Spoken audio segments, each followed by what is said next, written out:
Cigarette की बू बहुत हल्की थी। उसे एक कमांडो ही फिजा में सूंघ सकता था। बू मुसलसल नहीं आ रही थी। उसकी एक हल्की सी लहर हमारे करीब से होकर गुजर गई थी। बारिश की वजह से झाड़ियां गीली थीं। हम वहीं बैठ गए। फिर मैंने जहांगीर भट्ट के कान में कुछ कहा। वो जल्दी से मुझसे 10 कदम के फासले पर बाईं जानब होकर झाड़ियों में बैठ गया। मेरी नाक फिजा में सिगरेट की बू तलाश कर रही थी। मैंने जहांगीर भट्ट कमांडो के कान में ये कहा था कि अगर गश्ती पार्टी के डोगरों की 2-2 4-4 की टोली इधर आए तो उसे गुजर जाने देना। हमें खामखा इन कमांडो अटैक की कोई ज़रूरत नहीं। ये मैंने इसलिए कहा था कि अगर हम उन पर झपटे तो उनके 2 फौजियों की तो चश्मे ज़दन में गर्दन तोड़ देंगे, लेकिन अगर तीसरे फौजी ने हम पर फायर कर दिया तो ऊपर गन पोस्ट पर दुश्मन बेदार हो जाएगा और हमारा मिशन भी साथ ख़त्म हो जाएगा। हम 10-15 मिनट तक झाड़ियों में छुपकर बैठे रहे। दोबारा न तंबाकू की बू आई, ना ही दुश्मन की गश्ती पार्टी का कोई फौजी उधर से गुजरा। मैं दबे पांव चलकर जहांगीर के पास गया और उसे भी कहा कि हमें मजीद ऊपर चलना होगा। चढ़ाई दुश्वार गुजार थी। हम अपनी ट्रेनिंग के मुताबिक आहिस्ता आहिस्ता एक दूसरे के दरमियान थोड़ा फासला डाले चढ़ते जा रहे थे। थोड़ी दूर ऊपर गए तो छोटे छोटे दरख्तों ने हमारा रास्ता रोक लिया। हम कभी किसी दरख्त के बाईं तरफ से और कभी दाईं जानिब से होकर चढ़ाई चढ़ते गए और कोशिश करके अपनी हिम्मत को बरकरार रखा। अचानक हमें इंसानी आवाजें सुनाई दी। हम वहीं अपनी अपनी जगह पर दुबक गए। 2 आदमी आपस में बातें करते आ रहे थे। ये गश्ती पार्टी के डोगरा सिपाही ही हो सकते थे। आवाजें करीब आईं तो सिगरेट की बू भी आई। गश्ती पार्टी को पेट्रोल ड्यूटी पर सिगरेट पीने की इजाजत नहीं होती, लेकिन ये डोगरे सिगरेट पी रहे थे। लेकिन लगता था कि वो सिगरेट मुट्ठी में छुपा कर पी रहे हैं, क्योंकि जिस तरफ से आवाजें आ रही थीं उस तरफ मुझे सिगरेट की चमक एक बार भी नजर नहीं आई थी। दोनों डोगरा सिपाही अपने किसी कमांडिंग ऑफिसर के खिलाफ बातें कर रहे थे। मैंने झाड़ी के पीछे बैठे आंखें सुकेड़ कर गौर से देखने की कोशिश की। दरख्तों के दरमियान मुझे 2 साए दिखाई दिए जो हमारी तरफ ही आ रहे थे। मैंने सांस रोक ली। कमांडो जहांगीर भट्ट ने भी सांस रोक लिया होगा। रात के अंधेरे में डोगरा सिपाहियों के सामने से हमारे दरमियान से गुजर गए। वो झाड़ियों को पकड़ पकड़ कर पहाड़ के पहलू में से होकर जा रहे थे। वो चढ़ाई चढ़ रहे थे, न ढलान पर नीचे उतर रहे थे। जब वो दूर चले गए और उनकी आवाजें आना भी बंद हो गईं तो जहांगीर भट्ट झाड़ियों से निकलकर मेरे पास आकर बैठ गया और सरगोशी में बोला, मालूम होता है कि हम टारगेट के करीब पहुंच गए हैं। मैंने उसे कहा, ऊपर 4 तो ही लगी हैं। मेरे अंदाजे के मुताबिक उनका दरमियानी फासला 60-70 गज से ज्यादा नहीं है। अगर कोई एक गन पोस्ट पॉइंट आउट हो जाए तो वो मेरा टारगेट होगा। तुम उसके मुतवाजी दूसरी गन पोस्ट पर अटैक करोगे। हमने अपने पास जो 8-8 ग्रेनेड और एक स्टेन गन रखी हुई थी, इंतहाई मजबूरी का असला था। ये उस वक्त इस्तेमाल करना था जब दूसरा कोई चाराकार ना रहा हो, वगरना हमारा मिशन एक खामोश कमांडो मिशन था। हमें 4 गन पोस्टों पर इस तरह हमला करना था कि मोर्चे में मौजूद डोगरा फौजियों को मशीन गन फायर करने की मोहलत न मिल सके। हम दुश्मन को खामोशी से चीते की तरह झपटकर आनन फानन हलाक कर देना चाहते थे। अगर एक गन पोस्ट की मशीन गन फायर होती तो दूसरे पोस्ट के सिपाही एकदम फायर खोल सकते थे। इस तरह हमारी स्कीम के नाकाम हो जाने का खतरा था। मैंने अंधेरे में पहाड़ी के ऊपर की तरफ देखते हुए जहांगीर भट्ट से कहा, मेरे हिसाब के मुताबिक एक गन को इसी जगह होना चाहिए। अचानक चारों तरफ रोशनी फैल गई। हमने सर नीचे कर लिए। दुश्मन को शायद शक पड़ गया था कि कश्मीरी कमांडो पार्टी अटैक करने आ रही है, या फिर उसने एहतियात के तौर पर एक साथ 3 रोशनी राउंड फायर कर दिए थे। ये रोशनी राउंड ऐसे थे कि जिनके साथ पैराशूट बंधे हुए थे। रोशनी के गोले आहिस्ता आहिस्ता नीचे आ रहे थे। सारी वादी रोशन हो गई थी। मेरी निगाहें ऊपर लगी हुई थीं। पहला रोशनी राउंड पैराशूट के साथ आहिस्ता आहिस्ता नीचे आकर दरख्तों में गायब हो गया। दूसरे रोशनी राउंड में भी मैं ऊपर ना देख सका। तीसरा रोशनी राउंड फायर हुआ तो अचानक मुझे ऊपर झाड़ियों में से एक गन की नाली बाहर निकली हुई नजर आ गई।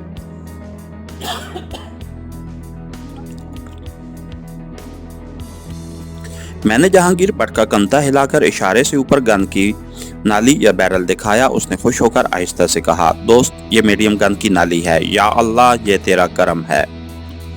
मेरे मुंह से बेख्तियार निकला। रोशनी राउंड बुझ गए थे। वादी और पहाड़ियों की ढलानों पर एक बार फिर तारीकी छा गई थी।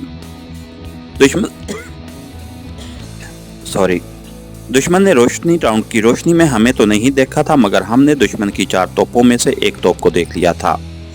हमने उस तोप के रुख की जानिब चढ़ाई पर चढ़ना शुरू कर दिया। हम इस तरह चढ़ाई चढ़ रहे थे जिस तरह कोई चीता या शेर अपने शिकार को देखकर दब्बे पांव अपने जिस्म को सुकेड़कर उसकी तरफ आवाज किए बगैर बढ़ता है।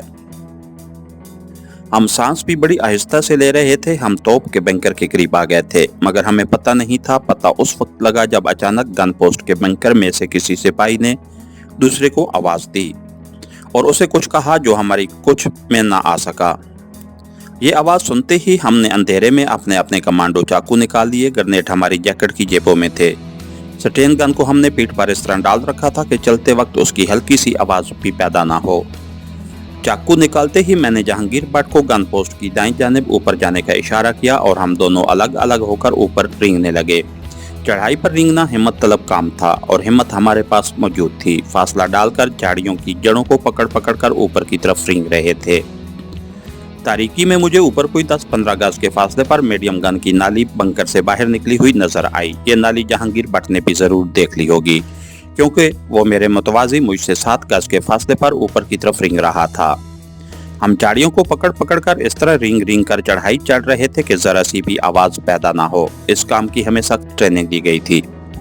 मैं तोप की नाल के बिल्कुल करीब पहुंच गया। मैंने अंधेरे में गौर से देखा। ये एक का बंकरनुमा मोर्चा था जिसके ऊपर गुम्बद सा बना हुआ था। कमांडो जहांगीर भट्ट बैंकर की दूसरी तरफ निकल गया। मैं बाएं जानिब बैंकर की दीवार के साथ लगकर रेंगता हुआ आगे एक छोटे से चबूतरे पर आ गया। गन पोस्ट का रास्ता पीछे की जानिब था। यहाँ बैंकर में मुझसे कोई 1 फुट ऊपर 2 सुराख थे। यकीनन यहाँ मशीन गन लगी हुई थी। सुराख चौकोर थे। तारीकी में मुझे मशीन गन की नाली नजर नहीं आई थी। मैं सांप की तरह चबूतरे के पत्थरों पर रिंग रिंग कर मोर्चे के दरवाजे की तरफ बढ़ने लगा। यहाँ मुझे एक और गोल सुराख नजर आया। उसमें से हल्की हल्की रोशनी निकल रही थी। मैंने आहिस्ता से गर्दन ऊंची करके सुराख के साथ अपनी आंखें लगा दी। अंदर एमुनिशन के बक्सों पर 3 फौजी आमने सामने बैठे थे। यहाँ सर्दी ज्यादा थी और हवा भी सर्द चल रही थी। वो तमाम चीनी के मग हाथों में लिए चाय पी रहे थे। मैं बड़ी एहतियात के साथ गर्दन नीची करके पीछे हट गया। फिर सकीम के मुताबिक बंकर के अकब में एक जानिब झाड़ियों में छुपकर बैठ गया। मैंने दूसरी तरफ जो झाड़ियां थीं उनकी तरफ एक साए को रेंग कर बढ़ते देखा। ये मेरा साथी कमांडो जहांगीर भट्ट था। वो भी झाड़ियों में छुप गया। सकीम के मुताबिक मैंने एक छोटा पत्थर उठाकर आहिस्ता से बंकर के गुंबद के ऊपर उछाल दिया। पत्थर ने सीमेंट के गुंबद पर गिरने से आवाज पैदा की। बंकर के अंदर कुछ तेज तेज आवाजें आई। फिर एक सिपाही बंकर के दरवाजे से निकलकर बाहर आ गया। राइफल उसके हाथ में थी।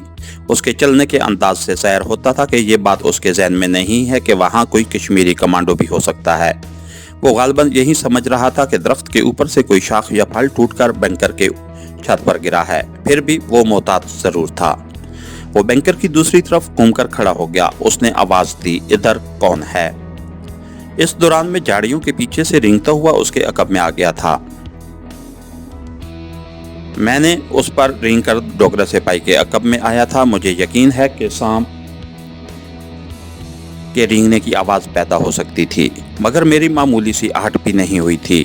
मेरी आंखें अपने शिकार पर जम गई थीं। अब एक लम्हा आने वाला था। वो लम्हा 1 सेकंड का रवां हिस्सा भी हो सकता था। 1 सेकंड का 100वां हिस्सा भी हो सकता था। उससे ज्यादा वो देर लगाना मुझे मेरे उस्ताद कमांडो कमाल शाह ने नहीं सिखाया था। आखिर वो लम्हा आ गया।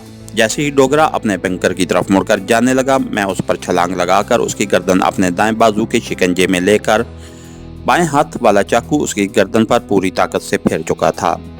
चाकू के फिरते ही मैंने उसे वहीं जमीन पर लेटाकर उसके हल्क पर अपना पांव रखकर दबाया ताकि उसके नरखरे में से सांस निकलने की आवाज पैदा ना हो।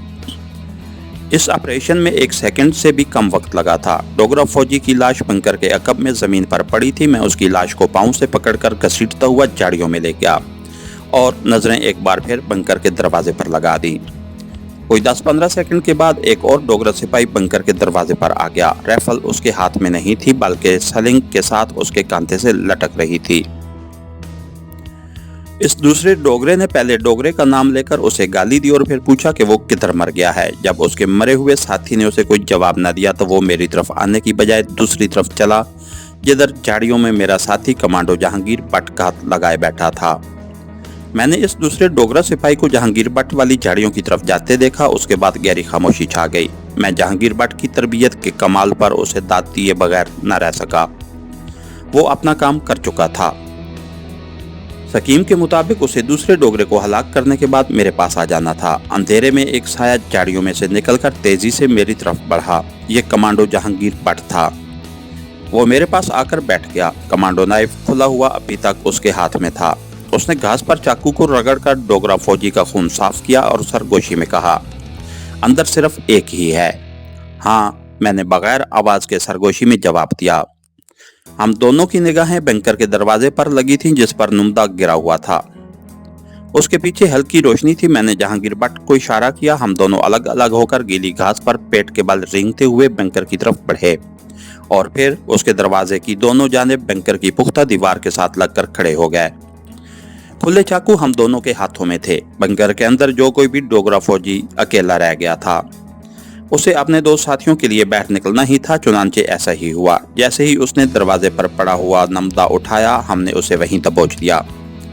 उसका काम तमाम करने की बजाय उसे हम अंदर बंकर में ले गए और उसे पूछा कि बाकी की 3 गन पोस्टें कहाँ हैं। वो हम दोनों के हाथों में चाकू और सटेन गने और सर पर बंधे हुए स्याह रुमाल देखकर फौरन समझ गया कि हम कश्मीरी हुर्रियत परस्त मुजाहिद हैं। वो खौफजदा होकर बोला, मुझे नहीं मालूम, मुझे ना मारना। लेकिन ये कैसे हो सकता था कि उसे दूसरी 3 गन पोजीशनों का पता ना हो, और ये कैसे हो सकता था कि हम उसे अपना मतलब हासिल किए बगैर मार डालते। थोड़े से टॉर्चर के बाद उसने बाकी की 3 गन पोस्टों की निशानदेही कर दी। ये गन पोस्टें मेरे अंदाजे के ऐन मुताबिक वहां से मुतवाजी लाइन में 50-50 गज के फासले पर थीं।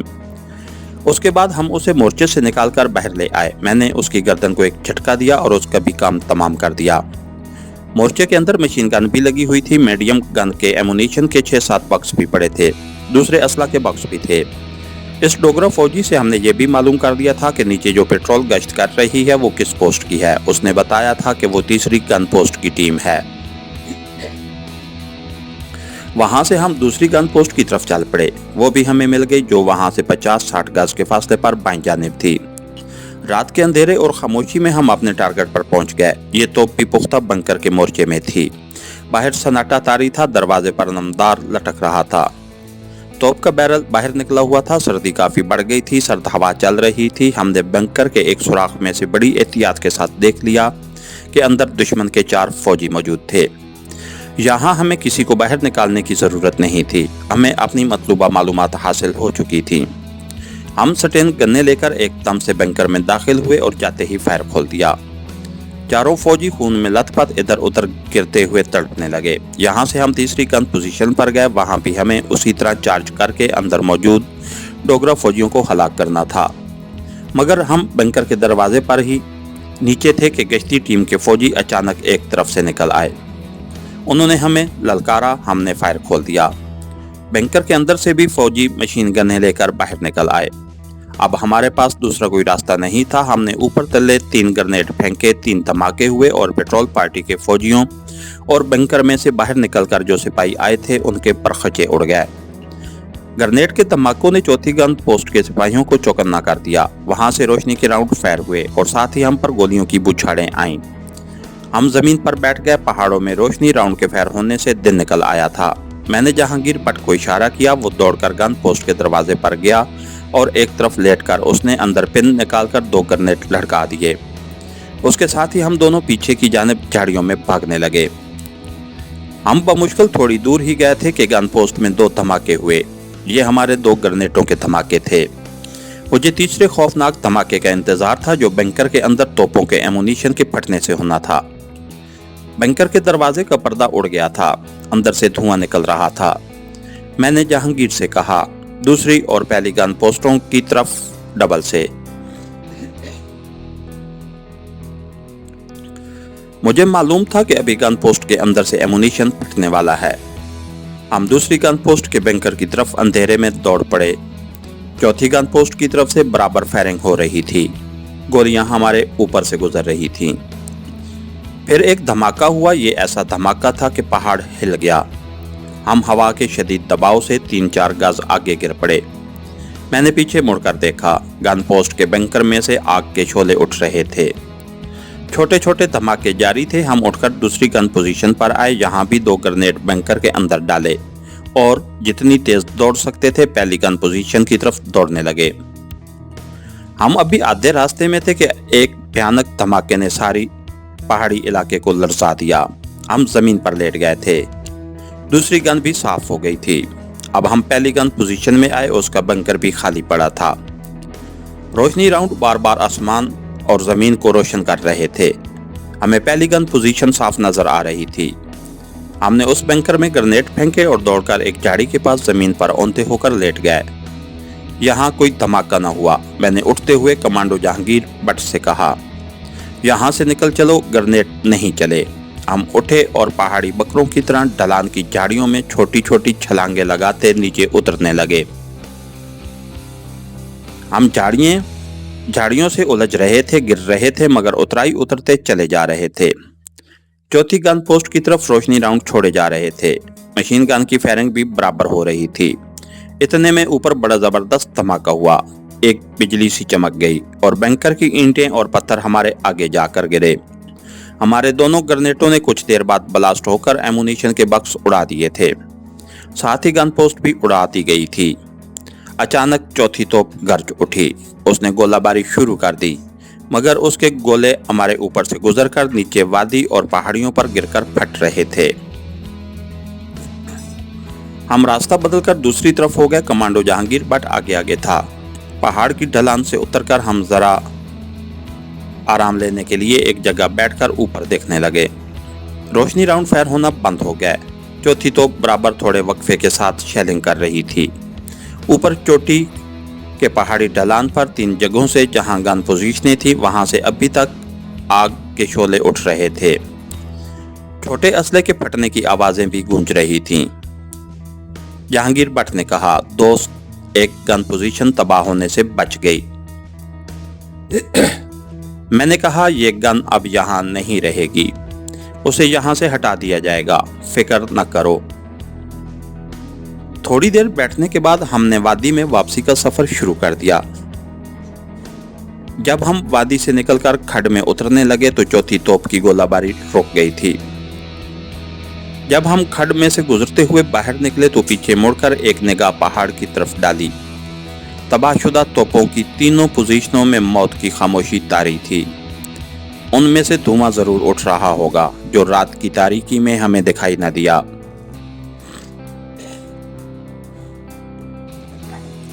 हम बड़े इत्मीनान से रात की तारीकी में चनार, चढ़ और अखरोट के दरख्तों के दरमियान से होकर अपने चट्टानों वाले खुफिया ठिकाने की तरफ चले जा रहे थे। जिस वक्त हम अपने अड्डे पर पहुंचे तो कश्मीरी कमांडो लीडर शेरवान ने हमारे दूसरे कमांडो मुजाहिदों ने मुस्कुराते चेहरों से हमारा खैर मुकद्दम किया। एक कश्मीरी मुजाहिद ने नारा लगाया। हम पहला धमाका सुनकर ही बाहर निकल आए थे। दुश्मन के रोशनी राउंड ने उनकी तबाही के मंजर को नुमायां करके हमें दिखाया। मैंने कहा, हमें अफसोस है कि तीसरी गन पोस्ट को हम तबाह ना कर सके। हमसे जरा सी गलती हो गई। बंकर के बाहर एक फौजी गार्ड ड्यूटी पर खड़ा था। हम अंधेरे में उसे देख न सके। उसने ब्रस्ट मारा तो हमें पीछे हटना पड़ा।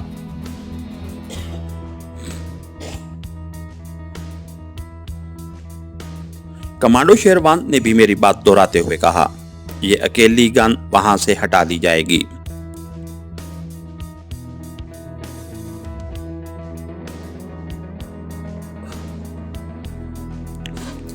एक कश्मीरी मुजाहिद ने इस ख्याल का इजहार किया कि हो सकता है तबाहशुदा पोजीशनों पर फिर से गनें नस्ब कर दी जाएं। कमांडो शेरवान ने हाथ का मुक्का बनाते हुए कहा, खुदा की कसम, दुश्मन 10 बार वहां गनें लगाएगा, हम 10 बार अपनी जान की बाजी लगाकर उन्हें तबाह कर देंगे, तबाह करते रहेंगे। हम चट्टान के अंदर जो कुदरती गार था वहां बैठे थे। गार की फिजा अल्लाह अकबर के नारों से गूंज उठी। दूसरे रोज हमने अपनी ये कमीनगाह बदल दी और देवदार के जंगल वाली पहाड़ियों में खुफिया हाइड आउट में आ गए। यहाँ हमारे कुछ कश्मीरी अस्करियत परस्त मुजाहिद पहले से मौजूद थे। कमांडो लीडर शेरवान उनका कमांडर था। ये जगह मकबूजा कश्मीर में मौजूद भारतीय फोर्स की मेन सप्लाई लाइन वाली सड़क से ज्यादा दूर नहीं थी। श्रीनगर शहर के आसान कश्मीरियों पर भारतीय फौजी बेपनाह जुल्म सतम ढा रहे थे। जरा से शक पर कश्मीरी किसानों के घरों को आग लगाकर जला दिया जाता, फायरिंग करके नहते शहरियों को शहीद कर दिया जाता। उसके जवाब में हमारे कश्मीरी हुर्रियत परस्त मुजाहिद भी घात लगाकर भारतीय फौजियों पर हमले करके उन्हें जहन्नम में पहुंचा रहे थे। हमारा काम अपने हुर्रियत परस्त कश्मीरी मुजाहिदीन से ज़रा मुख्तलिफ था। ये मुजाहिद महाज पर बिल्कुल मैदान में आकर आज़ादी कश्मीर की जंग लड़ रहे थे, जबकि हम मैदान जंग के पीछे रहकर दुश्मन की फौजी तनसीबात को तबाह करते, फौजी कानवायों पर घात लगाकर अटैक करते और एमुनीशन और सप्लाई के ट्रकों को रॉकेट लॉन्चरों से उड़ा देते। हमारा एक्शन कमांडो एक्शन था। हमारा एक कामयाब कमांडो एक्शन दुश्मन की फौज एक ब्रिगेड की तबाही जितना नुकसान पहुंचाता था। नई पनाहगाह हाइड आउट में आने के बाद कश्मीरी कमांडो लीडर और हमारा कमांडो शेरवान दोपहर के वक्त एक खुफिया जगह पर ले गया। ये जगह एक पहाड़ी के शगाफ में जमीन के अंदर जमीन के नीचे थी। यहाँ कमांडो एक्शन में काम आने वाले नक्शे, दूरबीनें और एक दो इंतहाई सीक्रेट फाइलें रखी हुई थी। इन सीक्रेट फाइलों में आपने जासूसों की फराम करदा रिपोर्टें थीं, जिनमें कश्मीर में मौजूद भारतीय फौजों की मुख्तलिफ टोलियों, कमांडरों के नाम, हुलिये और बाज की तस्वीरें भी थीं। ये एक छोटी सी कोठरी थी जिसकी दीवार के ताग में बैटरी से रोशन होने वाली एक लालटेन रोशन थी। कमांडो शेरवान ने ये लालटेन लकड़ी के बॉक्स के ऊपर रख दी। उस बॉक्स के इर्द गिर्द 4 स्टूल पड़े थे। हम स्टूलों पर बैठ गए। कमांडो शेरवान ने एक नक्शा खोलकर बॉक्स पर फैला दिया। ये दरमियाने साइज का नक्शा था जो सफेद कागज पर हाथ से बनाया गया था। उस पर जगह जगह नीले और सुर्ख रंग के निशान लगे थे। कमांडो शेरवान ने नक्शे पर अपने दोनों हाथ रख दिए और मुझसे मुखातिब होकर बोला, मेरे भाई, ये हिंदुस्तान की 3 जनूबी रियासतों का नक्शा है, तमिलनाडु, राजस्थान और आंध्र प्रदेश। क्या तुम्हें भारत के इन सूबों में जाने का कभी इत्तेफाक हुआ है? मैंने कहा, मैंने उनके नाम जरूर सुन रखे हैं मगर यहाँ गया कभी नहीं। कमांडो शेरवान ने नक्शे पर एक जगह उंगली रखकर कहा,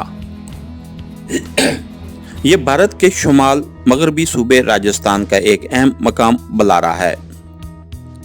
अभी कमांडो शेरवान ने अपना जुमला पूरा नहीं किया था कि अचानक 2 कश्मीरी कमांडो अंदर दाखिल हुए।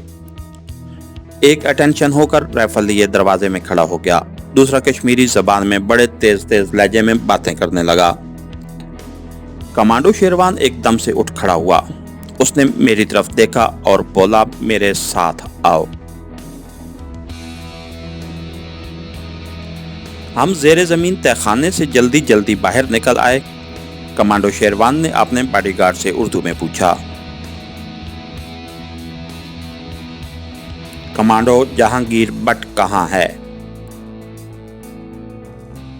उसने सीने से लगाई मशीन गन पर जोर से हाथ मारकर कहा, कमांडो जहांगीर बट पड़ाल के मुजाहिदीन के मोर्चे में ही है। मैंने कमांडो शेरवान से पूछा, क्या बात हुई है कमांडर? उस वक्त हम अपनी हाइड आउट के बाहर चनार के बहुत बड़े दरख्त के नीचे खड़े थे। कमांडो शेरवान ने गुस्से में इस तरह सांस लिया कि उसके मुंह से फनकार किसी आवाज निकली। कहने लगा,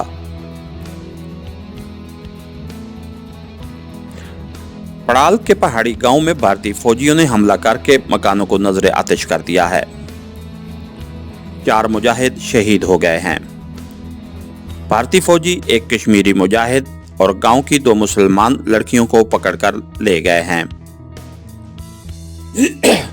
इतने में कमांडो जहांगीर बट भी आ गया। कमांडो शेरवान ने उससे पूछा, भारतीय फौजी हमारी लड़कियों को लेकर कहां गए हैं? जहांगीर बट कहने लगा, मुझे जो इत्तला मिली है उसके मुताबिक सिपाही हमारे एक मुजाहिद और गांव की 2 लड़कियों को अछोकरी वाले फौजी कैंप की बैरकों में ले गए हैं। कमांडो शेरवान के चेहरा सुर्ख हो रहा था। आंखों से चिंगारियां सी निकल रही थीं। उसने अपने जज्बात को बड़ी मुश्किल से दबाते हुए जहांगीर भट्ट से कहा, इसी वक्त छोकरी वाली भारतीय फौजी कैंप की बैरकों में जाओ और आपने मुजाहिद और दोनों लड़कियों को वहां से निकाल कर लाओ। उसने मेरी तरफ देखा और कहा, तुम इसके साथ जाओगे, खुदा तुम्हारा हामी नासिर हो, जाओ। यह कहकर कमांडो लीडर शेरवान हाइड आउट के अंदर चला गया। जब मैं और कमांडो जहांगीर तैयारी करके हाइड आउट के आगे से गुजरे तो हमें कश्मीरी कमांडो लीडर शेरवान की अंदर से आती तेज तेज आवाज सुनाई दी। वो ट्रांसमीटर पर अपनी जबान में किसी से गुस्से में बात कर रहा था। हम तकरीबन दौड़ते हुए हाइड आउट के आगे से गुजर गए। जहांगीर भट्ट ने भारतीय फौजी कैंप की बैरकें देखी हुई थीं। हम एक आसान पहाड़ी रास्ते से गुजरकर आधे घंटे के अंदर अंदर उसी टीले के दामन में पहुंच गए जहां यह फौजी कैंप था। हम सामने वाले टीले के नशेब में आ गए। जहांगीर भट्ट का ख्याल था कि यहाँ नशेब में कोई मशीन गन का मोर्चा जरूर होगा। हमने अच्छी तरह देखा, वहां कोई मशीन गन पोस्ट नहीं थी। असल में यहाँ भारतीय फौज की ज्यादा नफरी नहीं थी। ये एक तरह का ट्रांजिट कैंप था।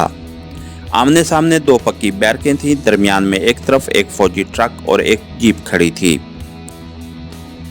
एक संतरी उनके करीब ही पहरा दे रहा था। हमें कश्मीरी मुजाहिद और कश्मीरी लड़कियां कहीं दिखाई नहीं दे रही थीं। मैंने जहांगीर भट्ट से पूछा, कहीं हम गलत टारगेट पर तो नहीं आ गए? जहांगीर भट्ट ने कहा, नहीं, हमारे जासूस ने गिरफ्तार कश्मीरी मुजाहिद की जीप को इसी कैंप में जाते देखा है। दोनों देहाती कश्मीरी लड़कियां भी उसी जीप में थीं। हम झाड़ियों के पीछे चलते बैरकों के ऊपर नशेब में एक ऐसी जगह पर आ गए जहां से हमें कैंप के बाहर मशीन गन पोस्ट साफ नजर आई। जहांगीर भट्ट कहने लगा, मैं बैरक की दूसरी तरफ जाकर देखता हूं। वो जानने ही लगा था कि सामने वाली बैरक से दो संतरी, एक कश्मीरी नौजवान और लड़कियों को लेकर बाहर निकले। लड़कियों के हाथ खुले थे, कश्मीरी मुजाहिद के हाथ पीछे बंधे हुए थे। जहांगीर भट्ट ने आहिस्ता से कहा, यह हमारा मुजाहिद वानी है, लड़कियां उसके गांव की हैं।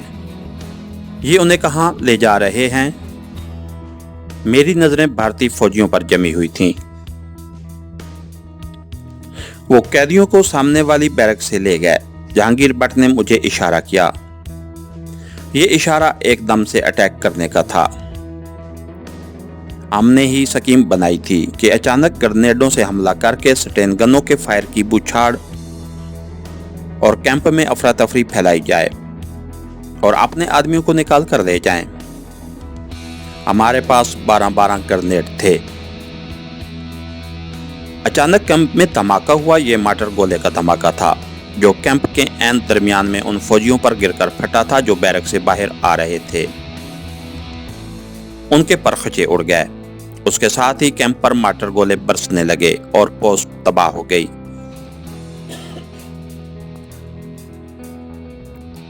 जहांगीर भट्ट बोला, हमारे मुजाहिद सामने वाली टेकरी पर पहुंच गए हैं। ये अच्छा हुआ है। उसके साथ ही हमने भी ग्रेनेड फेंकने शुरू कर दिए। हमारे पहले 2 ग्रेनेड मशीन गन पोस्ट पर गिरकर फटे और पोस्ट तबाह हो गई। बैरकों में से भारतीय फौजी गोलियां चलाते और स्टेन गनों की बौछार में मारते निकल आए, मगर मुजाहिदीन की मार्टर गन का फायर मुसलसल आ रहा था। इंडियन फौजी फायरिंग करते अकबी बैरक की तरफ दौड़े। वो हमारी जद में थे। हमने स्टेन गन के ब्रेस्ट फायर करके उन्हें खाक और खून में नहला दिया। सामने के टीले की जानिब से मुजाहिदीन के अल्लाह अकबर के नारे गूंज उठे। उसके साथ ही हमने टीले के नशेब से दौड़ दौड़कर नीचे कैंप की तरफ आते देखा। इतनी देर कैंप की इंडियन फौज की नफरी ने पोजीशनें संभाल ली थीं। जब हमने उन पर पीछे से गोलियां बरसानी शुरू कर दी तो वो एक दूसरे पर गिरने लगे। अब हम भी ढलान से उतरकर कैंप की अकबी बैरक की दीवार की ओट में आ गए। सामने की जानिब से मुजाहिदीन की कंपनी भी अल्लाह अकबर के नारे लगाती नीचे आ गई। इस कैंप में भारतीय फौज की बहुत थोड़ी नफरी थी। जितने डोगरे सामने आए उन्हें ख़त्म कर दिया गया। कुछ फरार हो गए हों तो हम कुछ नहीं कह सकते। कश्मीरी मुजाहिदीन भी हम में आकर मिल गए। हमने अपने मुजाहिद और दोनों लड़कियों को बैरक से निकालकर आज़ाद करा लिया। यहाँ एक बैरक में उनका थोड़ा सा ज़ख़ीरा था, उसे उड़ा दिया गया। फौजी जीप और ट्रक में भी ग्रेनेड रख कर तबाह कर दिया। कश्मीरी मुजाहिदीन हुर्रियत परस्त वानी और दोनों कश्मीरी बेटियों को साथ लेकर अपने महाज की तरफ वापस चले गए। मैं और जहांगीर भट्ट भी वहां से अपने हाइड आउट की तरफ रवाना हो गए। यह मिशन हमारी तवक्को के खिलाफ बड़ी जल्द मुकम्मल हो गया था।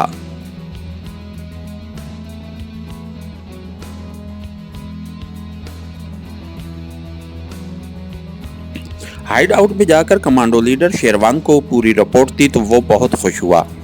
कहने लगा, मुझे यकीन था हमारे आदमी कैंप पर जरूर अटैक करेंगे। ऐसा ही हुआ।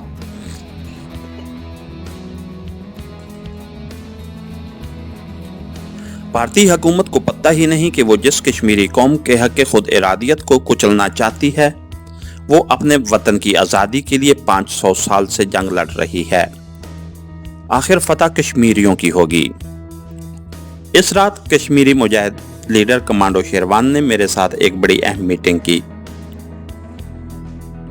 उसे मैंने अहम इसलिए कहा है कि इस मीटिंग ने मेरी कमांडो और कमांडो सिपाही ने कारगुजारियों की एक ऐसी राह मुतय्यन की जिसने आगे चलकर न सिर्फ कश्मीरियों की जदोजहद आज़ादी की तहरीक को बेपनाह तक़वियत दी, बल्कि भारतीय हाई कमांड के ईवानों को भी हिलाकर रख दिया और सारी दुनिया के ममालिक पर इस हकीकत को वाज़ेह कर दिया कि हिंदुस्तान की हिंदू हुकूमत ने कश्मीरी मुसलमानों के हक़ खुद इरादियत को कुचलकर अपनी फ़ौज की मदद से कश्मीर पर गासबाना कब्जा कर रखा है और कश्मीर का बच्चा बच्चा अपनी आज़ादी के लिए सर पर कफन बांधकर मैदान जिहाद में निकल आया है। इस अहम तरीन मीटिंग के बाद मेरी कमांडो सिपाही कार्रवाइयों ने कश्मीर में मुतय्यन भारतीय फौजियों के मोराल को ज़बरदस्त धक्का लगा। दूसरी तरफ कश्मीरी मुजाहिदीन का मोराल बुलंद हुआ और उन्हें आज़ादी की मंजिल करीब नजर आने लगी। लिखने को तो मैंने बड़ी आसानी से लिख दिया है और पढ़ने में मैंने बड़ी आसानी से पढ़ दिया, मगर उसके लिए मुझे कैसे कैसे हिम्मत शिकन हालात से वास्ता पड़ा और कैसे कैसे नाजुक तरीन मराहिल से गुजरना पड़ा और कश्मीरी मुजाहिदीन को किन कुर्बानियाँ देनी पड़ी, ये आपको आगे चलकर खुद ही मालूम हो जाएगा जब मैं अपने कमांडो सिपाही ऑपरेशंस की पूरी तफसीलात के साथ बयान करूँगा। कश्मीरी लीडर कमांडो शेरवान इशा की नमाज मेरे साथ ही पढ़ी। इशा की नमाज के बाद हमने खाना खाया और हाइड आउट के तहखाने में आ गए। पट्राल टेकरी के कमांडो एक्शन से पहले हम उस तहखाने में बैठे थे और कमांडो शेरवान इंडिया के नक्शे पर भारतीय सूबों के बारे में बता रहा था।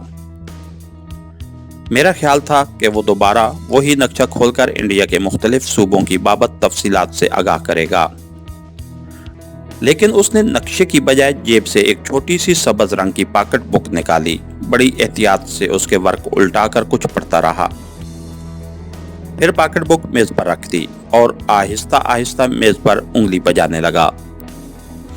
वो किसी गहरी सोच में था। मैं उसके सामने खामोश बैठा था। दीवार के ताक में बैटरी वाला लालटेन रोशन था। कमांडो शेरवान ने मेज पर कोहनियां टिकाई, जरा सा आगे को झुका और मेरी तरफ देखते हुए बोला, जब दुश्मन मुल्क से जंग शुरू हो जाती है तो एक लड़ाई तो अगले मोर्चों पर होती है। ये लड़ाई दोनों मुल्कों की जमीनी फौजें लड़ती हैं। एक लड़ाई मोर्चों के पीछे भी लड़ी जाती है। ये लड़ाई मोर्चों के पीछे कमांडोज लड़ते हैं। रात के वक्त तरबियत याफ्ता कमांडो पार्टियां अंधेरे में दुश्मन के अगले मोर्चों के बहुत पीछे जान की बाजी लगा कर जाती हैं। उनका काम दुश्मन के एमुनिशन के जखीरों को उड़ाना, बहुत पीछे लगे हैवी और मीडियम तोप खाने की तोपों को तबाह करना और रात के अंधेरे में कैमोफ्लेज करके छुपाए हुए टैंकों को हिट करना और उन्हें बर्बाद करना होता है। ऐसे मिशन पर गए हुए कमांडो अक्सर जिंदा वापस नहीं आते।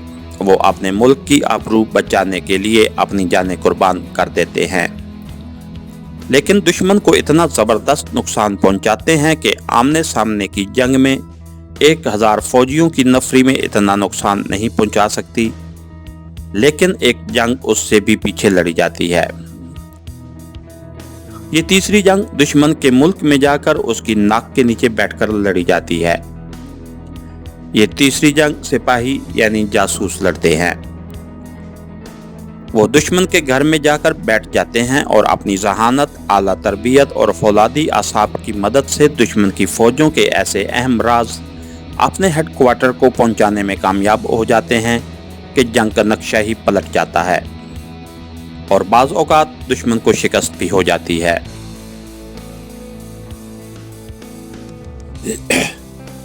छोटे से समावार में से गर्म कश्मीरी कहवा प्यालियों में उंडेलते हुए कमांडो शेरवान थोड़ी देर के लिए खामोश हो गया।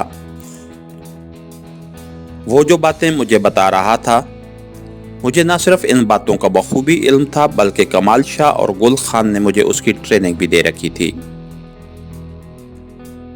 कश्मीरी कहवे का एक घूंट पीने के बाद कमांडो शेरवान ने प्याली मेज पर रखी और बोला,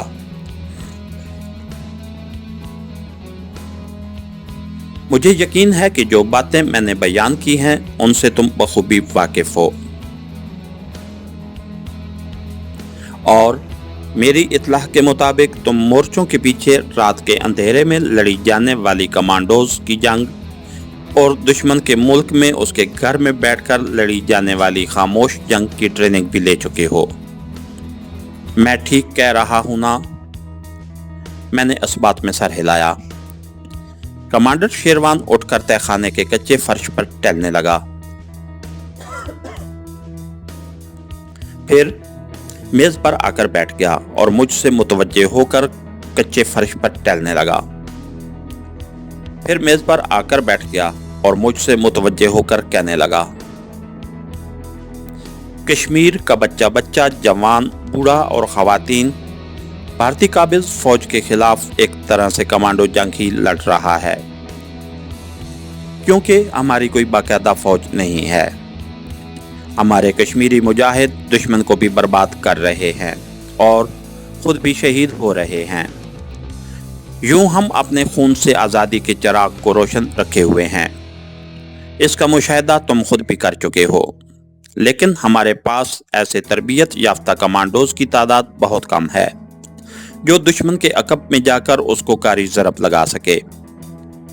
फिर भी हमारी कमांडो पार्टियां दुश्मन के फौजी कैंपों और फौजी कानवाइयों पर हमला करके उन्हें भारी नुकसान पहुंचाती रहती हैं, लेकिन हमारे पास ऐसे लोग ना होने के बराबर हैं जो दुश्मन के घर में उसकी नाक के नीचे बैठकर उसकी शहरग पर कारी ज़रब लगाएं। जैसा कि तुम जानते हो, ये काम सिपाही यानी तरबियत याफ्ता जासूस करते हैं, और अगर कोई ऐसा जासूस हो जो ट्रेंड कमांडो भी हो तो वो दुश्मन को नाकाबिले तलाफी नुकसान पहुंचा सकता है, उसकी बुनियादों को हिलाकर रख सकता है। कश्मीरी कमांडो शेरवान एक लम्हे के लिए खामोश हो गया। मैं अपने कहवे की प्याली खाली कर चुका था। कमांडो शेरवान ने अपनी प्याली के ठंडे कहवे का एक घूंट भरा और मेरी तरफ देखकर बड़े मैनी खेज अंदाज में मुस्कुराया और प्याली मेज पर रखते हुए बोला, मेरे दोस्त, ये काम तुम कर सकते हो। तुम एक ट्रेंड कमांडो भी हो और एक्सप्लोजिव और इंटेलिजेंस के रमूज से भी आगाह हो। तुम नौजवान हो, पढ़े लिखे हो, अंग्रेजी जबान पर तुम्हें अबूर हासिल है। तुम जब अंग्रेजी या उर्दू में बात करते हो तो कोई नहीं कह सकता कि तुम कश्मीरी हो, जबकि हमारा कश्मीरी भी अपने लहजे से साफ पहचान दिया जाता है। मैं चाहता हूं कि तुम्हारे इस खास सलाहियत से भरपूर फायदा उठाते हुए दुश्मन को उसके घर के अंदर जाकर कारी ज़रब लगाई जाए। अगरचे ये एक इंतहाई पुरखतर और नाजुक मिशन होगा, कदम कदम पर जान का खतरा होगा, लेकिन तुम्हारे जज्बे हुर्रियत, तुम्हारी काबिलियत और पेशा वराना सलाहियतों को देखते हुए मुझे यकीन है कि तुम नाकाम नहीं वापस आओगे। मैंने अपनी जबान खोली और कहा, कमांडर, तुम मुझे आर्डर दो, मैं तैयार हूं। मुझे हुक्म दो कि किस तरह इस्लाम, पाकिस्तान और आज़ादी कश्मीर की जिहाद में काम आ सकता हूं। मैं इस मकसद के लिए हर कदम पर अपनी जान कुर्बान करने के लिए तैयार हूं। कमांडो लीडर शेरवान ने कहा, बस एक बार फिर यही कहूंगा कि तुम्हें हर कदम पर जान कुर्बान नहीं करनी। तुम्हें हर कदम पर जिंदा रहकर अपने मिशन को पूरा करना है। मैंने कहा, कमांडर, मुझे मेरे मिशन से आगाह किया जाए। मैं तुम्हें अल्लाह के फजलो करम से यकीन दिलाता हूं कि तुम्हारी तवक्कुआत पर पूरा उतरूंगा।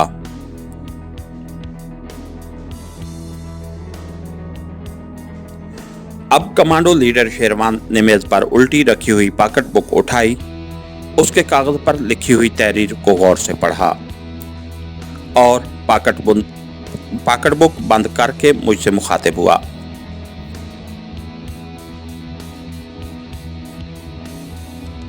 हम कश्मीरी मुजाहिदीन आज़ादी कश्मीर के महाज पर भारतीय फौजों के जुल्म सतम का पूरे जज्बे और जोश के साथ मुकाबला कर रहे हैं।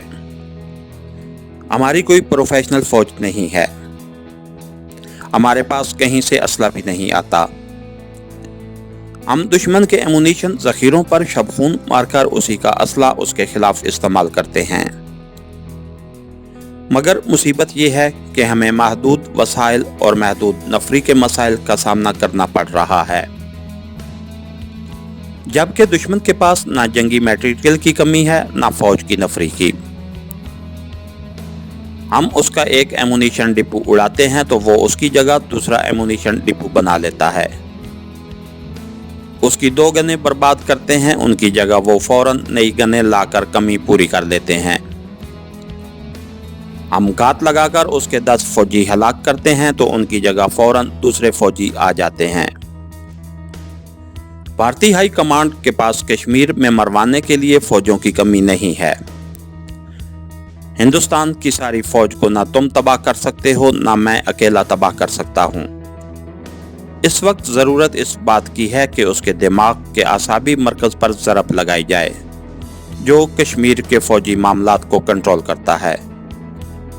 उसे बुखला दिया जाए, उसको हर मोमेंट पर निगाह रखते हुए उसे सबूताज किया जाए। यूं कश्मीर के महाज पर जो भारतीय फौज डिप्लॉय है उसका मोराल तबाह होगा और आज़ादी कश्मीर की तहरीक को नई ताकत मिलेगी। उसका मोराल मजीद बुलंद होगा। मैं बड़े गौर से कश्मीरी लीडर कमांडो शेरवान का एक एक लफ्ज सुन रहा था। मैंने कहा, सर, हुक्म करो, मुझे क्या करना होगा।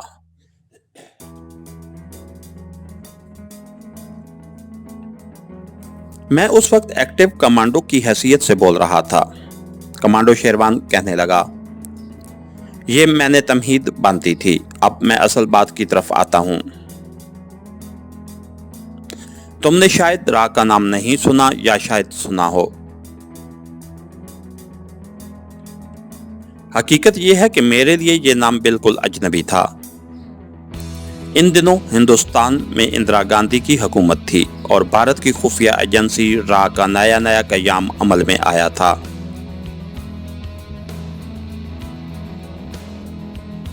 रा खुफिया इदारे ने बैरूनी ममालिक, खास तौर पर कश्मीर और पाकिस्तान के बारे में इंतहाई खुफिया रिपोर्टों के जरिए अपने मुल्क के वास्ते अहम कामयाबियां हासिल की थीं। इन सारी बातों का इल्म मुझे बाद में हुआ। कमांडो लीडर शेरवान बोला, भारत की मरकजी हुकूमत के मुख्तलिफ खुफिया इदारे हैं। मिसाल के तौर पर intelligence bureau, IG, internal security और नेशनल सिक्योरिटी गार्ड, जो VIP की हिफाजत का जिम्मेदार है।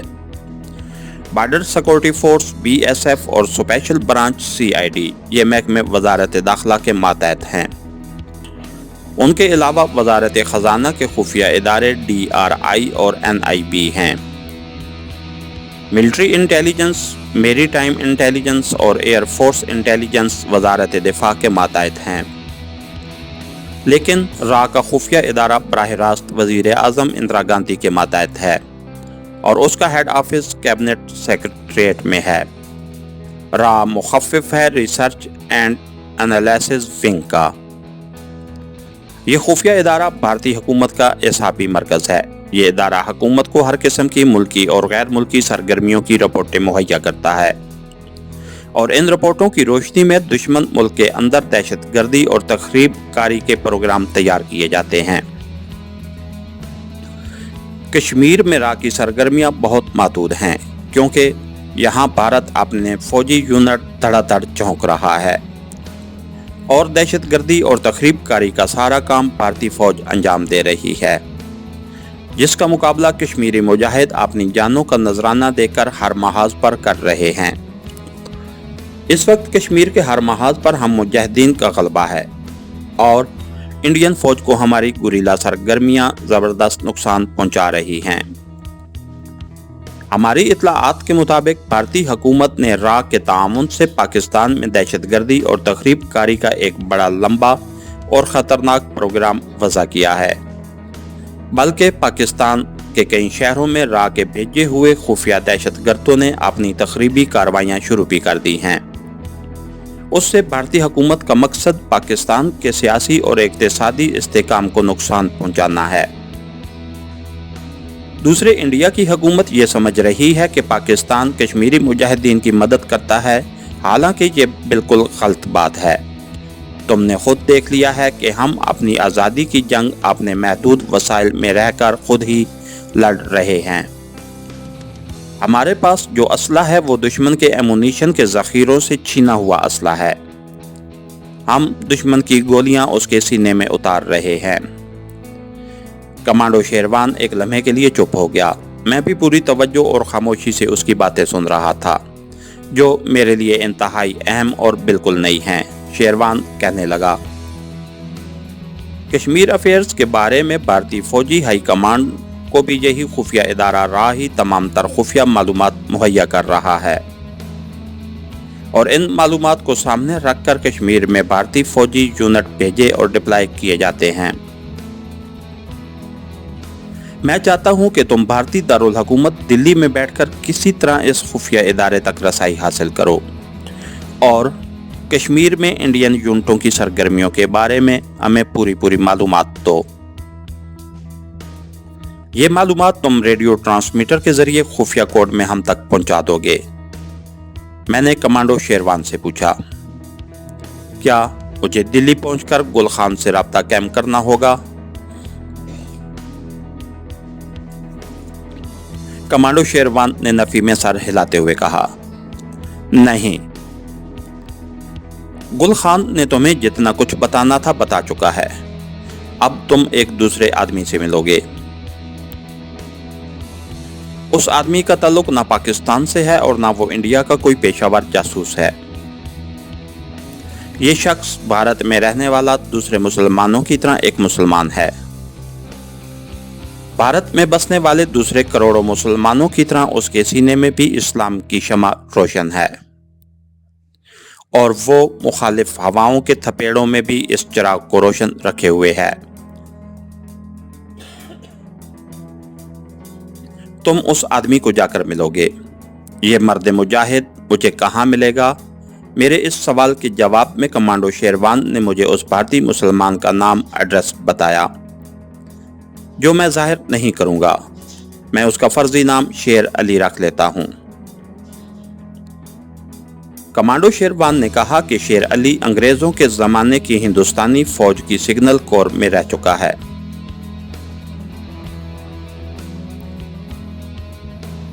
और सिग्नल के खुफिया कोड साइफर और डिसाइफर करने में माहिर है। शेरवान ने कहा कि शेर अली अलीगढ़ हिंदुस्तान में ही पैदा हुआ था और अलीगढ़ की मुस्लिम यूनिवर्सिटी से उसने साइंस के मज़ामीन के साथ 11-12 जमातें पास की थीं। कमांडो शेरवान ने बताया कि शेर अली ने नई दिल्ली के 12 खंबे के इलाके में एक फैशनेबल रेस्टोरेंट खोल रखा है। उसने मुझे रेस्टोरेंट का नाम भी बताया, जो मैं यहाँ बयान नहीं करूँगा।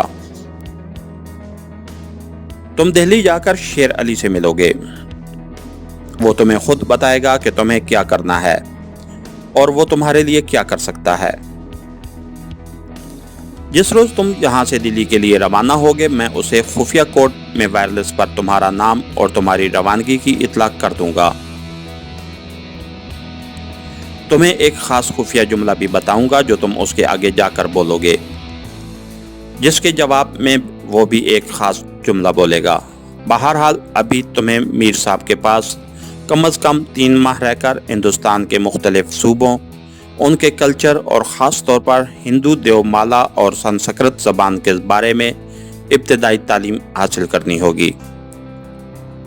मैं कल ही तुम्हें मीर साहब के पास पहुंचा दूंगा। मुझे बड़ी जिम्मेदारी का काम सौंपा जा रहा था। ये काम ऐसा था कि जहां हर कदम पर खतरात का सामना था।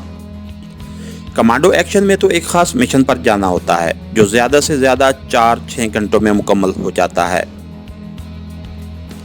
आदमी या कामयाब लौटता है या वहीं शहीद हो जाता है। लेकिन जो मिशन कमांडो शेरवान मेरे सुपुर्द कर रहा था वो एक मुसलसल कमांडो स्पाइंग का मिशन था। इस मिशन में दुश्मन के घर में जाकर बैठ जाना था और वापस नहीं आना था, और वहां अपने आप को जिंदा रखकर दुश्मन के नापाक अज़ाइम के बारे में मुकम्मल खुफिया रिपोर्टें हासिल करके उन्हें मुजाहिदीन तक पहुंचाना था। ये कमांडो स्पाइंग का मिशन हकीकत में मेरे मिजाज के ऐन मुताबिक था। मैं खुद भी यही चाहता था कि इस्लाम और जिहाद कश्मीर के लिए कोई ऐसा काम करूं जो पहले किसी ने ना किया हो और जिसमें मुझे जान की बाजी लगानी पड़े। मैं खुश था कि आखिर मुझे मेरी मर्जी का एक मिशन मिल गया है। इस तरह मैं इस्लाम, पाकिस्तान और जिहाद कश्मीर को तक़वियत पहुंचाने के लिए हैरत अंगेज कारनामे सर अंजाम दे सकता था। दूसरे दिन कमांडो शेरवान ने मुझे कश्मीर के दूर दराज एक पहाड़ी मकाम पर पहुंचा दिया। यहाँ लकड़ी के एक झोंपड़े में मीर साहब सादा और इबादत गुजारी की जिंदगी बसर कर रहे थे। उनका रंग सुर्ख व सफ़ेद था, सफ़ेद दाढ़ी थी, सादा से कश्मीरी फरन में मलबूस थे। जिस वक्त मैं अपने गाइड के हमरा उनकी खिदमत में हाजिर हुआ, वो नमाज पढ़ने के बाद तस्बीह पढ़ रहे थे। गाइड ने मुझे दूसरे कमरे में बिठा दिया और खुद साहब के पास जाकर उन्हें सब कुछ गोश गुजार कर दिया। किस्सा मुख्तसर, मीर साहब ने मेरी तालीमी ट्रेनिंग शुरू कर दी। मीर साहब संस्कृत और फारसी के आलिम फाजिल थे। उन्हें हिंदू कल्चर, हिंदू देवमाला और हिंदू मज़हब के मुख्तलिफ ज़बानों की तारीख पर पूरा अबूर हासिल था। उन्होंने मुझे सबसे पहले संस्कृत ज़बान की तारीख से आगाह किया और बताया कि यह ज़बान हिंदुस्तान के हिंदुओं की ज़बान नहीं है, बल्कि एशिया से जो आर्या लोग यहाँ आए थे और फिर यहाँ से मुख्तलिफ शाखों में तकसीम होकर ईरान, यूरोप की तरफ चले गए थे। संस्कृत उनकी ज़बान थी। उन्होंने मुझे संस्कृत के वो अल्फाज बताए जो हमारी पंजाबी ज़बान, ईरान वालों की फ़ारसी ज़बान और यूरोप की दूसरी ज़बानों में कसरत से इस्तेमाल होते हैं। मीर साहब ने मुझे बताया कि जब आर्या कबीले के लोग जो चौड़े कद काट के और सुर्ख व सफ़ेद थे वस्त एशिया के मैदानों से उतरकर हिंदुस्तान के शुमाल में आए तो यहाँ द्राविड़ कौम के लोगों की हुकूमत थी जो छोटे कद के थे और जिनका रंग स्याह था। आर्याओं ने उन्हें शिकस्त दी और वो लोग हिंदुस्तान के जनूब की तरफ भाग गए। जो शुमाली इलाकों में रह गए उन्होंने गोरे आर्याओं की अताहत कबूल कर ली। मीर साहब ने फरमाया, द्राविड़ कौम की अपनी ज़बान थी। आजकल जो हिंदी ज़बान हिंदुस्तान के ब्राह्मण हिंदू बोलते हैं वो संस्कृत और द्राविड़ी ज़बान की मिली जुली ज़बान है। मीर साहब ने मुझे हिंदू देवी देवताओं के बारे में बहुत कुछ बताया। ये वो इल्म था जो आगे चलकर मेरे बड़े काम आने वाला था, क्योंकि मुझे एक पढ़ा लिखा और हिंदू बनकर हिंदू मुआशरे में रहना था। मीर साहब ने मुझे हिंदुस्तान के सूबों आंध्र प्रदेश, तमिलनाडु और महाराष्ट्र, गुजरात, काठियावाड़, मध्य प्रदेश, कर्नाटक वगैरह के बारे में बहुत कुछ मालूमात बताई। उन्होंने मुझे बुद्ध मत, जैन मत, कबीर पंथ और ब्राह्मण अज़म के बारे में भी बताया कि हिंदुओं के ये मजहबी फ़िरके किन किन सूबों में ज़्यादा आबाद हैं, किस सूबे में किस हिंदू देवता की पूजा होती है। वेदों की किताबों के बारे में मीर साहब ने फरमाया, हिंदुओं के बल्कि आर्या हिंदुओं के 4 वेद हैं: ऋग्वेद, यजुर्वेद, सामवेद, अथर्ववेद। आगे उनकी 4 शाखें हैं और शरहें हैं जो उपनिषद कहलाती हैं। उनमें कायनात की इब्तिदा कैसे हुई, इंसान कहाँ से आया, उसे कहाँ जाना है, और देवी देवताओं की तारीफी अशआर, अक्ल शऊर की बातों के अलावा जादू टोने और मंत्र वगैरह की भरमार है। हिंदुस्तान में अब वेदों को कोई नहीं पढ़ता, सिर्फ गीता पढ़ी और पढ़ाई जाती है, जो महाभारत की जंग में कृष्ण की एक छोटी सी तकरीर है। उसे तुम खुद पढ़ लेना। दिल्ली में तुम्हें उसका अंग्रेजी तर्जुमा मिल जाएगा। हिंदू तहजीब इस वक्त मुख्तलिफ फ़िरक़ों में बटी हुई है। हज़ारों देवी देवताओं, बुतों, जानवरों, सांपों, बंदरों और पहाड़ों, दरख्तों, दरियाओं की पूजा होती है। हिंदू अज़म कोई ख़ास एक मज़हब नहीं है, बल्कि ये एक कल्चर है। देवमाला है। हिंदू देवी और देवताओं के मामले में एक दूसरे से हज़ारों इख्तिलाफ रखते हैं, मगर मुसलमान और इस्लाम दुश्मनी में वो एक दूसरे के साथ जुड़े हुए हैं। एक बात हमेशा अपने जहन में रखना कि हिंदू ने पाकिस्तान को कभी तस्लीम नहीं किया। जिस रोज़ पाकिस्तान का क़याम अमल में आया था, हिंदू कौम उसी रोज़ से पाकिस्तान को ख़त्म करने की नापाक कोशिशों में लगी हुई है।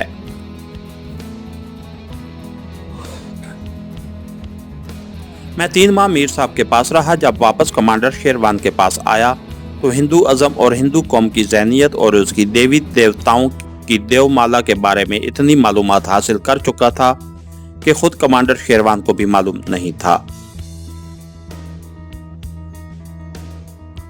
अब मैं अपने सीक्रेट और ख़तरनाक और तवील मिशन पर रवाना होने के लिए बिल्कुल तैयार था। शेरवान ने मुझे वो कोड अल्फाज बताए और याद कराए जो मुझे नई दिल्ली में शेर अली के फैशनेबल रेस्तोरां में उसके सामने बोलने थे, और उनके जवाब में उससे कोड अल्फाज मालूम करने थे। 15 के 15 एस्प्रो की टिकियां वाले टैबलेट बम, इन बमों का कोड वर्ड में लिखा हुआ नुस्खा और सीक्रेट पुलिस खुफिया नंबर वाला कार्ड मेरे पास ही था। शेरवान ने सर दर्द की दवाई एस्प्रो की गोलियों का नया पत्ता मंगवाकर उसमें से एस्प्रो की गोलियां निकालकर उनकी एस्प्रो बम वाली गोलियां बड़ी महारत के साथ लगा दी। एस्प्रो के प्लास्टिक के पत्ते यानी पत्ते को तह करके मुझे देते हुए कहा, इसे आम एस्प्रो की गोलियों के पत्ते की तरह अपनी जेब में रखना।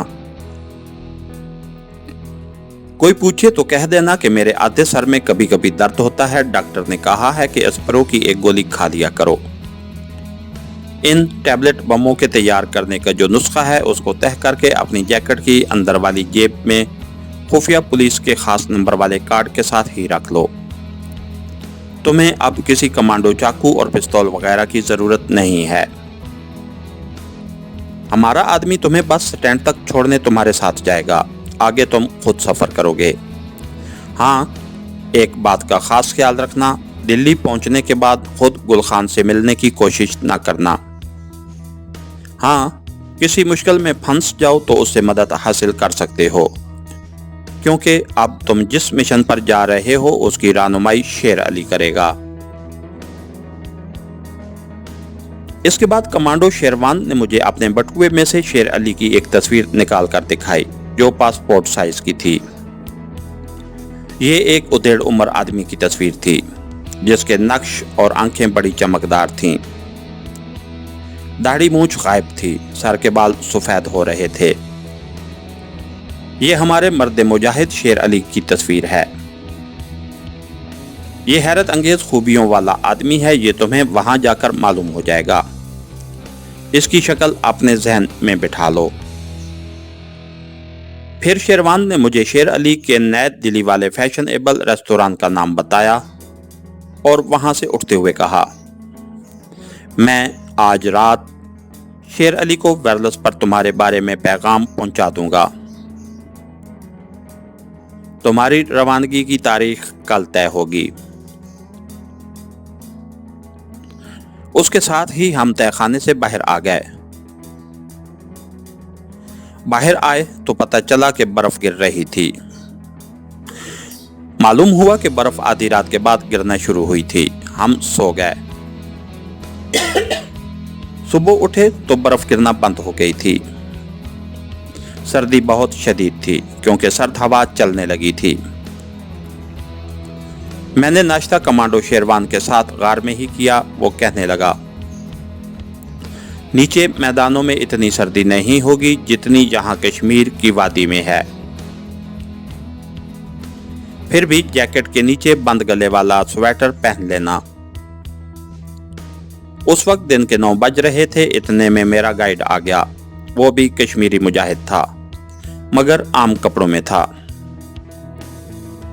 मैं चलने लगा तो कमांडर शेरवान मुझे गले लगाकर मिला। अब तुम्हें अल्लाह के सपुर्द किया। तुम्हारे दिल्ली पहुंचने की खबर मुझे मिल जाएगी। तुम ऐसी एक जंग लड़ने जा रहे हो जो तुम्हें दुश्मन के मोर्चे में बैठकर लड़नी होगी। खुदा तुम्हें कामयाब करे। लेकिन याद रखो, खुदा भी उनकी मदद करता है जो अपनी मदद आप करते हैं। खुदा हाफिज। इतना कहकर कमांडो शेरवान गार के अंदर चला गया। मैं अपने गाइड के साथ बस स्टैंड की तरफ चल पड़ा। पहाड़ी रास्ते बर्फ में छुप गए थे। यख बस्ता हवा चल रही थी। हम काफी लंबा पहाड़ी सफर तय करके शहर के लारी अड्डे पर आ गए। यहाँ गाइड मुझसे जुदा हो गया। एक बस जम्मू जाने के लिए तैयार खड़ी थी। मैं उसमें सवार हो गया। 10 सवा 10 बजे बस अपनी मंजिल की जानिब रवाना हो गई। मेरा लिबास एक आम पढ़े लिखे हिंदू नौजवान जैसा था। गरम पतलून, जॉगर के शूज, गले के स्वेटर के ऊपर गरम जैकेट, सामान कुछ भी नहीं था। कोई ब्रीफ केस तक नहीं था। कमांडो कभी सामान के साथ सफर नहीं करते, क्योंकि जब वो अपने मिशन पर रवाना होते हैं तो कुछ पता नहीं होता सफर के किस मोड़ पर हालात क्या रुख इख्तियार कर लें और हमें अचानक किस तरफ भागना पड़े। एक दिन और एक रात के सफर के बाद मैं अगले रोज सुबह शहर पहुंच गया। रास्ते में कोई वाकया पेश न आया। एक पढ़े लिखे हिंदू नौजवान से रास्ते में बातचीत जारी रही। राष्ट्रीय सेविक संघ पार्टी का इन दिनों इंडिया में बड़ा जोर था। जवान और मैं बढ़ चढ़कर उस मुतासिब हिंदू जमात के हक में और मुसलमानों के खिलाफ बोलता। जम्मू तवी के स्टेशन पर आया तो गाड़ी अभी तैयार नहीं हुई थी। 1 घंटा वेटिंग रूम में बैठा अखबार वगैरह देखता और चाय पीता रहा। आखिरी गाड़ी प्लेटफार्म पर आकर लग गई। मेरे इंटर क्लास की दिल्ली तक का टिकट था। अभी इंडिया की रेल गाड़ियों में इंटर क्लास मौजूद थी। बाद में ये क्लास खत्म कर दी गई। ठीक वक्त पर गाड़ी दिल्ली की तरफ चल पड़ी। इसके साथ ही हमारी आज के एपिसोड का इख्तिताम हुआ। कहानीगर चैनल को लाइक कीजिए, सब्सक्राइब कीजिए और बेल आइकन को प्रेस कर दीजिए ताकि हर आने वाली नई वीडियो आप तक बर वक्त पहुँच सके। शुक्रिया।